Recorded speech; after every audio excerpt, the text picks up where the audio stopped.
acclame Jésus. Je pensais que tu pouvais faire mieux que ça et célébrer Jésus. Je n'entends pas tes cris, je n'entends pas tes cris au vivage. Est-ce que quelqu'un peut célébrer Jésus ce matin?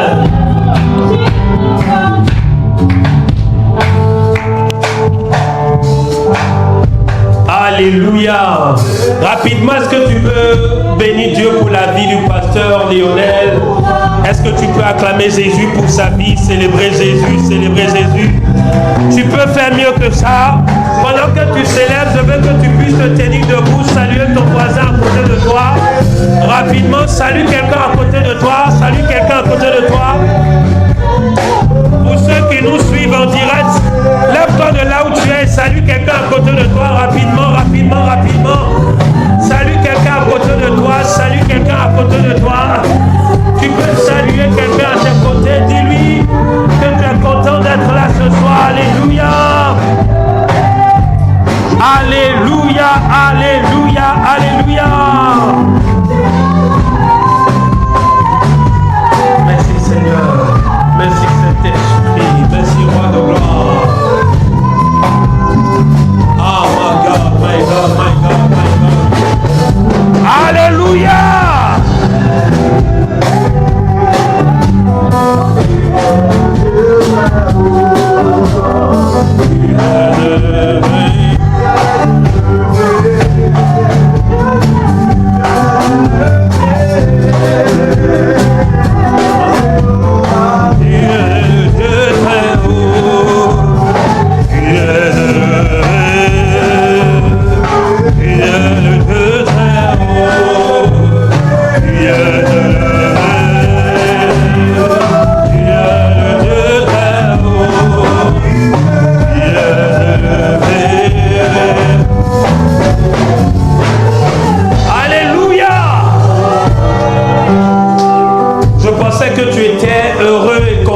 Ici ce soir ou ce matin.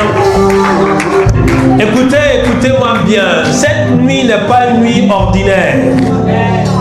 C'est une convocation. Tout à l'heure, quand je présentais les activités du ministère, ce programme ne faisait pas partie. Et le Saint-Esprit m'a dit, organise un temps de prière où le thème, ça sera, vous recevrez la puissance et vous serez mes témoins. Ça veut dire que Dieu est sur le point de faire quelque chose d'extraordinaire dans lequel il veut nous introduire.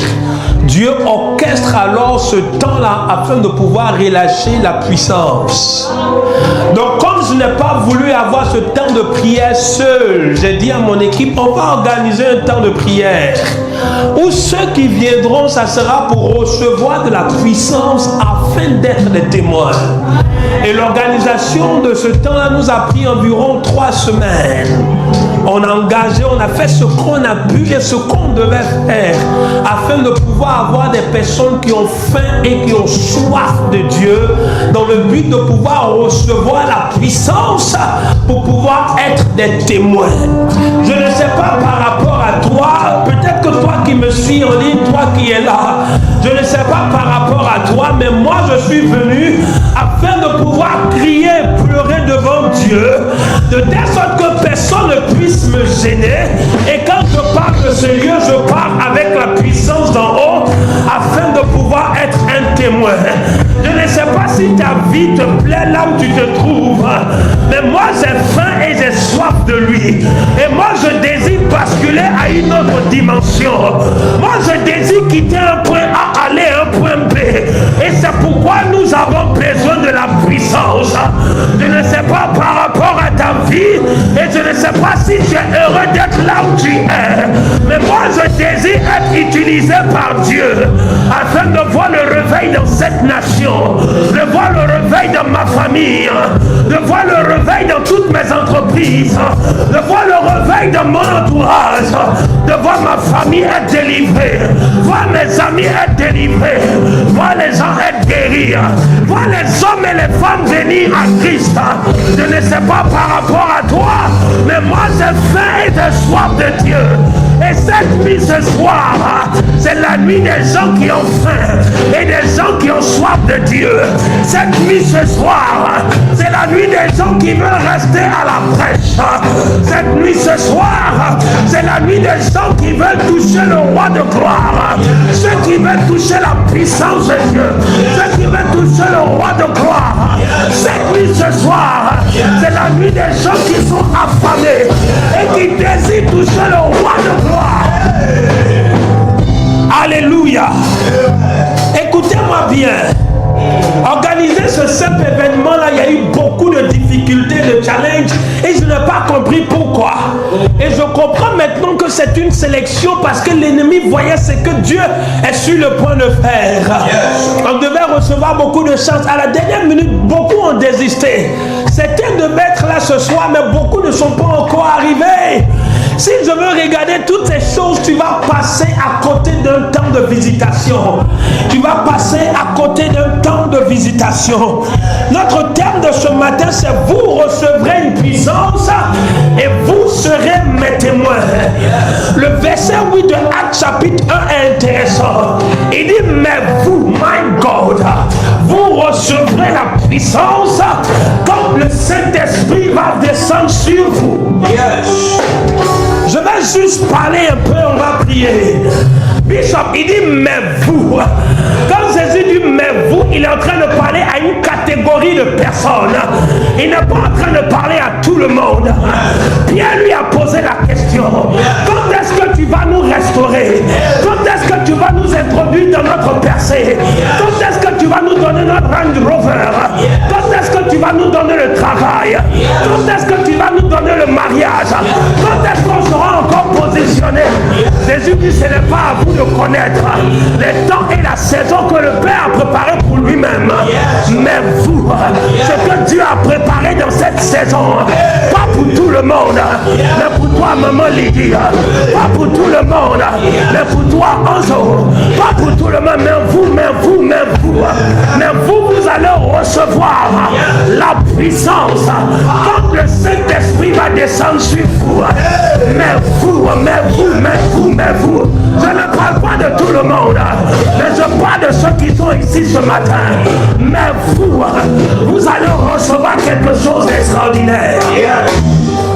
Samuel, il dit, mais vous, oh my God, mais vous, en ce qui vous concerne, mais vous, et j'étais en train de chercher le mais vous, c'est qui? La Bible dit dans le livre de 1 Corinthiens, le chapitre 1, à partir du verset 23, que Dieu utilise les choses folles, les choses viles, pour pouvoir confondre la sagesse des hommes, ce qui n'a point de sens aux yeux des hommes. Dieu utilise cela pour pouvoir confondre la sagesse des hommes. Mais vous, on vous a méprisé. Mais vous, on dit vous êtes deux, vous êtes trois. Mais vous, on dit vous n'êtes pas encore connus. Mais vous, on dit vous ne parlez pas bien comme les wesh. Mais vous, on vous a mis à côté. À vous, Dieu a réservé ce soir une option particulière. À vous, Dieu a réservé ce matin une grâce particulière. Mais à vous,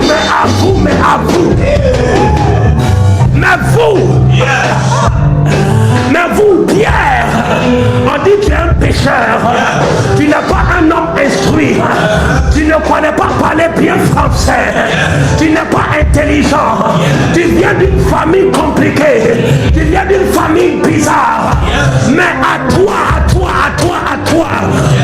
qu'on a rejeté, à toi qu'on a méprisé, à toi qu'on a mis à côté, à toi qui n'a plus de destinée selon les hommes, il y a quelque chose qui va descendre. La puissance de Dieu, le dynamisme, quand il descend, il change les destinées. Mais à moi, Emmanuel, je vais recevoir la puissance. La puissance. Quand la puissance va descendre, quand l'onction va descendre, quand la gloire de Dieu va descendre, je deviendrai un témoin. Est-ce que quelqu'un est prêt à prier ce matin? Mais à vous, je me posais la question, il dit, mais à vous,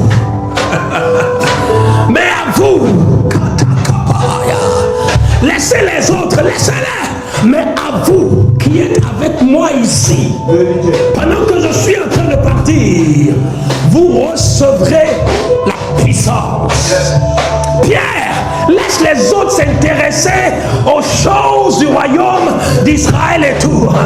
Écoute, quand la puissance va descendre, toi qu'on avait mis à côté, toi qu'on avait méprisé, quand l'onction va descendre, mais c'est le plus important, quelque chose d'extraordinaire va se produire. Mais à vous, pas à tout le monde, mais à cette catégorie de personnes, pas à tout le monde, mais à ceux qui ont faim et soif, pas à tout le monde, mais à ceux qui désirent, pas à tout le monde, mais à ceux qui veulent voir le règne de Dieu, pas à tout le monde, à ceux qui sont prêts à briser les limites, pas à tout le monde, à ceux qui sont prêts de sortir des frontières, pas à tout le monde, Pierre, mais à vous, Dis avec moi ce matin, je reçois la puissance d'en haut. Je ne t'entends pas bien, dis ce matin, je reçois la puissance d'en haut. Ce matin, je reçois la puissance d'en haut. Est-ce que quelqu'un est prêt à prier ce matin? Yes. Il dit, mais à vous, vous recevrez. J'ai dit, mais recevoir là, c'est conjugué au futur, c'est comme en Jésus. C'est que c'est bientôt, mais c'est quand? Et le Saint-Esprit me ramène dans Joël chapitre 2, verset 28. C'est une parole prophétique que Joël va annoncer. Et cette parole prophétique va prendre son sens dans Actes chapitre 2. Et le Saint-Esprit me dit que depuis le jour de Actes chapitre 2, le Saint-Esprit est là et le baptême du Saint-Esprit continue toujours. La puissance dont tu as eu besoin hier, ce n'est pas la même puissance dont tu auras besoin d'aujourd'hui. C'est-à-dire que l'onction va descendre. La gloire va continuer à descendre. Il m'a dit, tu as besoin d'un renouvellement et d'un ravitaillement. Et donc le recevoir ici, ce n'est pas demain, c'est aujourd'hui. Le recevoir ici, ce n'est pas demain, c'est aujourd'hui. Recevoir la puissance, ce n'est pas demain, c'est aujourd'hui. Peut-être que tu es trop content de ta situation, mais il y a une nouvelle version de toi qui doit apparaître. Il y a un nouveau toi qui doit se démontrer. Le pasteur Emmanuel qu'on avait connu hier ne doit pas être le même aujourd'hui. Le Pierre qu'on a connu comme le pécheur hier est devenu Pierre, apôtre de Jésus. La Christina qu'on a connue hier ne doit pas être la même aujourd'hui. Chaque jour, une nouvelle version doit apparaître. Chaque jour, une nouvelle version doit apparaître. Hier, le centre qu'on a connu ne doit pas être le même aujourd'hui. Pourquoi? Parce que la puissance descend, l'onction descend. Je suis venu parler aux assoiffés, aux gens qui ont faim et qui ont soif de Dieu, qui disent au Saint-Esprit, hier tu m'as baptisé, c'est vrai, mais pour aujourd'hui c'est comment? Hier tu m'as baptisé, c'est vrai, mais pour aujourd'hui c'est comment? Toujours dans le futur, mais toujours dans le présent. Chaque jour je recevrai de la dose de l'esprit. Chaque jour je vais recevoir de l'onction. Chaque jour je vais recevoir la grâce de Dieu. Lorsque l'onction descend, il va sortir l'indigent de la poussière pour le faire asseoir à la table des gros. Lorsque l'onction descend, celui qui ne parlait pas commence à parler au roi, commence